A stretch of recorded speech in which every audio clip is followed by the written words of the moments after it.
அனைவருக்கும் அன்பு வணக்கம். 2026 ஆங்கில புத்தாண்டு சிம்ம ராசிக்காரர்களுக்கு எப்படி இருக்கிறது என்பதை இந்த காணொளியில் காண்போம். சிம்ம ராசி 2026 ஆங்கில புத்தாண்டு. இதில் டிசம்பர் மாதம் 31ஆம் தேதி புதன்கிழமை கார்த்திகை நட்சத்திரம் முடிந்து நள்ளிரவு 12 மணிக்கு ரோகிணி நட்சத்திரம் தொடருது. ரிஷபராசியில் ரோகிணி நட்சத்திரத்தில் 2026 ஆங்கில புத்தாண்டு பிறக்குது. ரிஷபராசியில் சந்திரன் உச்சம் பெறுகிற ராசியாக சந்திரனுடைய ராசியான ரோகிணி நட்சத்திரத்தில் 2026 புத்தாண்டு பிறக்கிறதுனால சிம்ம ராசிக்காரர்களுக்கு நல்லதொரு மகிழ்ச்சியும் உற்சாகமும் மனதுக்கு பிடித்த நிகழ்வுகளாக 2026 ஆங்கில புத்தாண்டு பிறக்கிறது.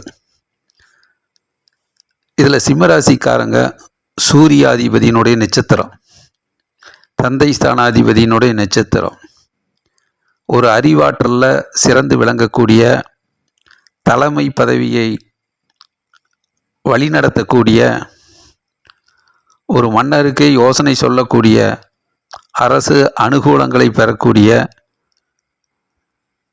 திறமையோடு புத்திசாலித்தனமாகவும் வெளிப்படத்தன்மை திறமைக்கு அங்கீகாரம் கொடுக்கிற அளவுக்கும் ஒரு சுறுசுறுப்பாக இயங்கக்கூடிய ராசி சிம்ம ராசி. இந்த சிம்ம ராசிக்காரர்களுக்கு 2026 12 மாதங்களில் என்னென்ன மாற்றங்கள் நவ கிரகங்களினுடைய சுழற்சியால் என்னென்ன மாற்றங்கள் நடக்கப் போகிறது என்பதை பொதுவாக கணித்து இந்த காணொளியில் காண்போம். சனி பகவான் மீன ராசியில் இருக்கார். சிம்ம ராசிக்காரர்களுக்கு 8ஆம் இடமாக இருக்கிறதுனால அஷ்டம சனி காலகட்டமாக தொடருது. அஷ்டம சனி என்றாலே கொஞ்சம் மின்னல் மாதிரி சில தாக்குதல்களையும் இடையூறுகளையும் தாமதங்களையும் நமக்கு இந்த கஷ்டமா என்கின்ற அடிப்படையில் சில விஷயங்கள் நடக்கும்.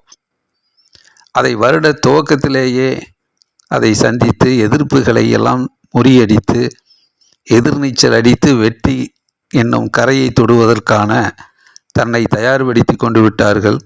அதை தொடர்ந்து எப்படி வாழ்வியலில் வெற்றி பெற வேண்டும், எவ்வளவு சோதனைகள் வந்தாலும் அதை தாங்கி சரி செய்து எப்படி முன்னேறுவது என்பதையெல்லாம் உணர்ந்து சுறுசுறுப்பாக வெற்றி வாய்ப்பை பெறுவதற்கு தன்னை தயார்படுத்தி கொண்டு இருக்கின்றார்கள் சிம்மராசிக்காரர்கள்.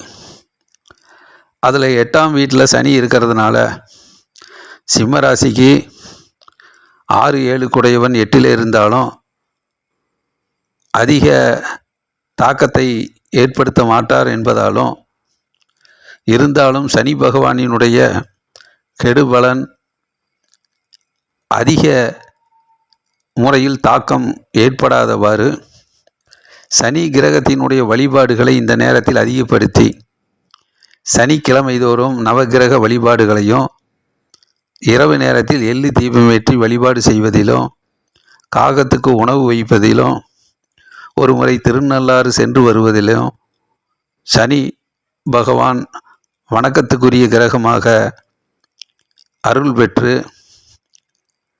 சிம்மராசிக்காரர்களை நல்வழிப்படுத்துவார்.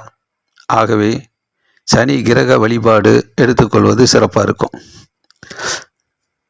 அடுத்தது இந்த வருடம் குரு பயிற்சி நடக்குது, ராகு கேது பயிற்சி நடக்குது. குரு பயிற்சி ஜூன் மாதம் வரைக்கும் மிதுன ராசியில் இருக்கார்.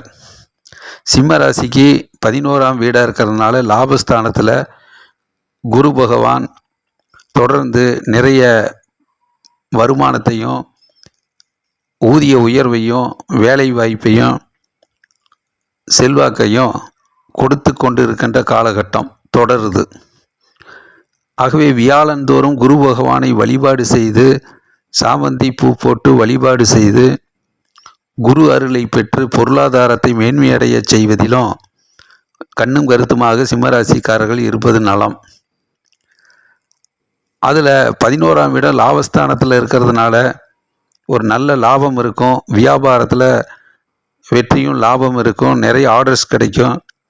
தொழிலில் நல்லதொரு முன்னேற்றம் இருக்கும். அலுவலக பணி சிறப்பாக இருக்கும். மாணவர்கள் கல்வியில் சிறந்து விளங்கக்கூடிய அறிவாற்றலோடு அறிவுபூர்வமாக செயல்படக்கூடிய சூழ்நிலையெல்லாம் நடக்கும். இதில் குரு பகவான் 5, 7, 9 பார்வையாக 3ஆம் வீட்டை பார்க்குது, சுக்கிரனுடைய வீட்டை. ஆகவே நினைச்ச காரியங்கள் அற்புதமாக நடக்கக்கூடிய சூழ்நிலையும், பேரும் புகழும் பெருமைக்குரிய விஷயமோ, வாகன யோகம், பயணங்கள், பிரயாணங்களில் வெற்றி பெறக்கூடிய சூழ்நிலையெல்லாம் நடக்கும். நீண்ட நாள் எண்ணங்கள், லட்சியங்கள்லாம் பொருளாதார அடிப்படையில் நடக்கக்கூடிய சூழ்நிலை உண்டாகும். 5ஆம் வீட்டை பார்க்கறதுனால குழந்தை பாக்கியம் இல்லாதவர்களுக்கு குழந்தை பாக்கியம் கிடைக்கும். சிம்மராசிக்காரர்களுக்கு திருமணம் போன்ற காரியங்கள் நடக்கும். சுப நிகழ்ச்சிகள் நடக்கும். பொருளாதார முன்னேற்றம் அதிகரிக்கும்.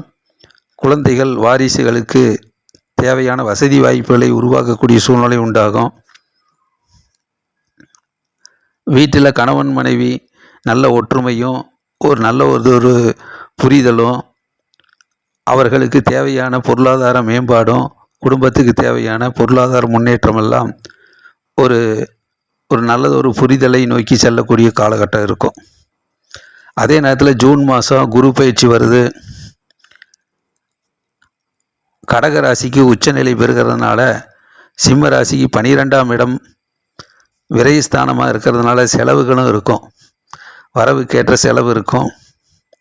அது விரயம் அதிகமாக செலவாகாமல் கொஞ்சம் சேமிப்பாகவும் இருக்கிறது நல்லது ஜூன் மாதத்துக்கு பிறகு. அதே நேரத்தில் ஒரு சுப செலவை, தேவையான வாழ்வியலுக்கு தேவையான செலவுகளை திட்டமிட்டு செலவு செய்வதும் பயனுள்ளதாக இருக்கும். ஆகவே மனதுக்கு பிடித்த செலவுகள் நடக்கும். அதில் குரு பார்வை உச்ச குருவாக இருக்கக்கூடிய கடகராசியிலேருந்து குரு பார்வை 5, 7, 9ஆம் பார்வையாக பார்க்கும்போது 4ஆம் இடத்தை பார்க்குறார், செவ்வாய் வீட்டை. அதனால் வீடு வாங்கிறது, இடம் வாங்கிறது, நிலம் வாங்கிறது, இந்த மாதிரி விரயங்கள், சுப விரயங்கள் நடக்கும். வாகனம் வாங்கிறது, இது போன்ற விஷயங்களில் செலவுகள் இருக்கும். இருந்தாலும் அது சுப செலவாக பார்த்து கொள்வது, நல்ல செலவாக பார்த்துக்கிறது நல்லது. 6ஆம் வீட்டை பார்க்கறதுனால உடல் ஆரோக்கியத்தில் மேன்மை அடையும். நீண்ட நாள் உடல் உபாதைகள் இருந்தாலும், அது செலவுகள், மருத்துவ செலவு ஏற்பட்டாலும் உடல் ஆரோக்கியத்தை சரி செய்யக்கூடிய அளவுக்கு இருக்கும். லோன் வாங்கிறது, கடன் கட்டுறது, இந்த மாதிரி விஷயங்களை சரியாக அது வெற்றியை நோக்கி செல்லும். உடல் ஆரோக்கியத்திலும், கடன் பிரச்சனை தீர்வதிலும், வேலை வாய்ப்பு, புதிய வேலை வாய்ப்பு கிடைக்கிறதுலையும் குரு பகவான் வழிகாட்டுவார். அதே நேரத்தில் ஆயுள் ஆரோக்கியத்திலும் கவனம் செலுத்துவதற்குரிய சூழ்நிலை உண்டாகும். நன்கு புத்திசாலித்தனமாக திட்டமிட்டு சிந்தித்து செயல்படக்கூடிய வகையில் குரு பகவான் சிம்மராசிக்காரர்களை வழிநடத்துவார். இதில் ராகு கேது பயிற்சி இந்த வருஷத்தினுடைய இறுதியில் நவம்பர் கடைசியில் நடக்கும். ராகு பகவான் கும்பராசியில் இருக்கார், 7ஆம் வீட்டில். நவம்பருக்கு பிறகு மகர ராசி 6ஆம் வீட்டுக்கு வருவார். இப்போ 7ஆம் வீட்டில் இருக்கக்கூடிய ராகு வீட்டில் கணவன் மனைவிக்குரிய புரிதலில் இன்னும் கொஞ்சம் அதிக கவனம் செலுத்தணும் என்கின்ற நிலைப்பாடு இருக்கும். கூட்டு தொழில், பார்ட்னர்ஷிப், இவர்களோடு இணைந்து பணியாற்றும் போது சில கருத்து வேறுபாடுகள் வந்துகிட்டு இருக்கோம். அதையும் சரி செய்து சரியான முறையில் செல்லக்கூடிய சூழ்நிலையை உருவாக்கி கொண்டு இருக்கக்கூடிய காலகட்டமாக இருக்கும். அதிக உழைப்பை கொடுக்க வேண்டியது இருக்கும். எப்படியெல்லாம் கஷ்டப்பட்டு உழைத்தால் இந்த பிரச்சனைகளையெல்லாம் சரி செய்து கொள்ள முடியும் என்று புத்திசாலித்தனமாக யோசித்து கொண்டு இருக்கின்ற காலகட்டம் இது. நவம்பருக்கு பிறகு ராகு கேது பயிற்சி நடந்ததற்கு பிறகு ராகு 6ஆம் வீட்டுக்கு வருகிற போது ஒரு அற்புதமான முன்னேற்றம் ஏற்படும். பட்ட கஷ்டங்களுக்கெல்லாம் ஒரு நல்ல தீர்வு கிடைக்கும். அதிபுத்திசாலித்தனமாக செயல்படக்கூடிய ஆற்றல் இருக்கும். சாணக்கியத்தனமாக வியாபார தந்திரமாக லாபத்தை பெறக்கூடிய அற்புதமான முறையில் ராகு பகவான் வழி நடத்துவார். வெளி உலகத்துக்கேற்ப நன்கு புரிந்து புதிய அனுபவத்தோடு வெற்றிகளை பெறக்கூடிய சூழ்நிலையை ராகு தருவார். ராகு பயிற்சி நவம்பருக்கு பிறகு. இதே கேது பகவான் சிம்ம ராசியில் ஜென்ம ராசிலேயே இருக்கார்.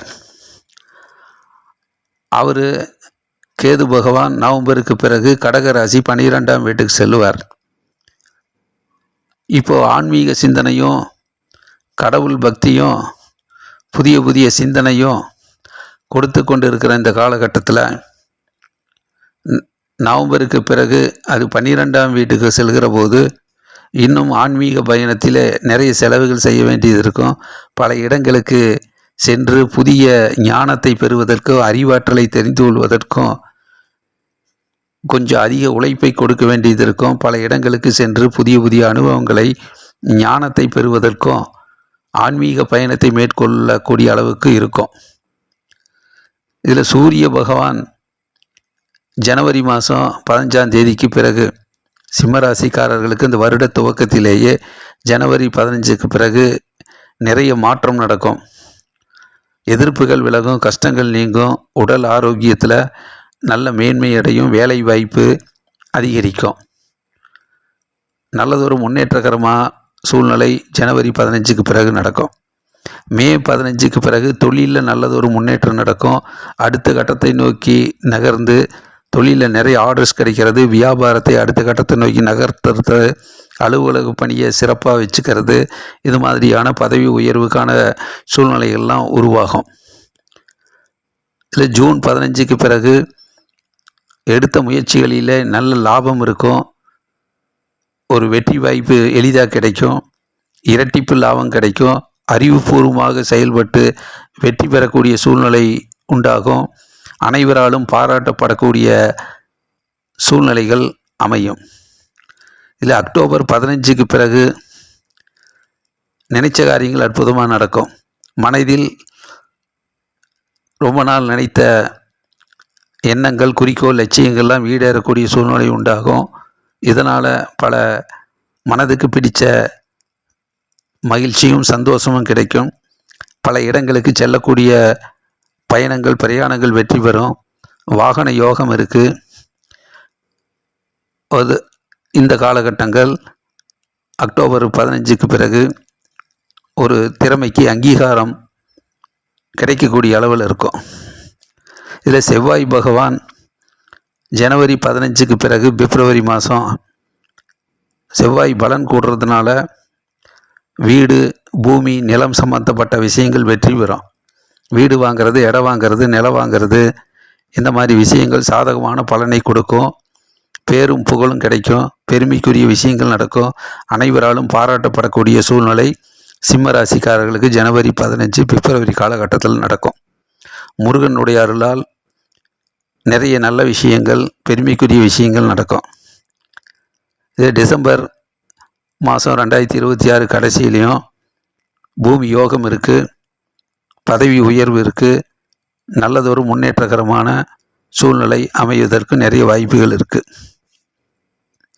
சுக்கிர பகவான் மார்ச், ஏப்ரல் இது போன்ற காலகட்டத்தில் மகிழ்ச்சியும் சந்தோஷத்தையும் அதிகரிக்கக்கூடிய சூழ்நிலையை உருவாக்குவார். பிறகு ஆகஸ்ட்டுக்கு பிறகு சுக்கிர பலன் தொடர்ந்து நிறைய மகிழ்ச்சியையும் வெற்றிகளையும் சந்தோஷத்தையும் வீட்டில் விசேஷங்களையும் கொடுக்கக்கூடிய சூழ்நிலையை அமைத்து தருவார். வாகன யோகம், பயணங்கள், பிரயாணங்கள் வெற்றி பெறக்கூடிய சூழ்நிலை ஆகஸ்ட்டுக்கு பிறகும் நடக்கும். ஆகவே 2026 சிம்ம ராசிக்காரர்களுக்கு நவகிரகங்களினுடைய சுழற்சியால் எந்தெந்த மாதங்களில் என்னென்ன மாற்றங்கள் அதிகப்படியாக நடக்கும், நன்மைகள் நடக்கும் என்பதையெல்லாம் தொகுத்து இந்த கால்நொடியில் வழங்கப்பட்டிருக்கிறது. அதை உணர்ந்து அந்த நாட்களில், அந்த மாதங்களில் அந்தந்த விஷயங்களில் கவனங்களை செலுத்தி கிரகங்களினுடைய ஆசீர்வாதத்தை பெற்று இறைவனுடைய நல்லருளை பெற்று வாழ்வாங்கு வாழ்ந்து வெற்றிகளை அதிகரித்து நன்மைகளை அடைய வாழ்த்தி வணங்கி விடைபெறுகிறேன். குபேந்திரா டிவியை தொடர்ந்து பாருங்கள். லைக் பண்ணுங்கள், ஷேர் பண்ணுங்கள், சப்ஸ்கிரைப் பண்ணுங்கள். நன்றி, வணக்கம்.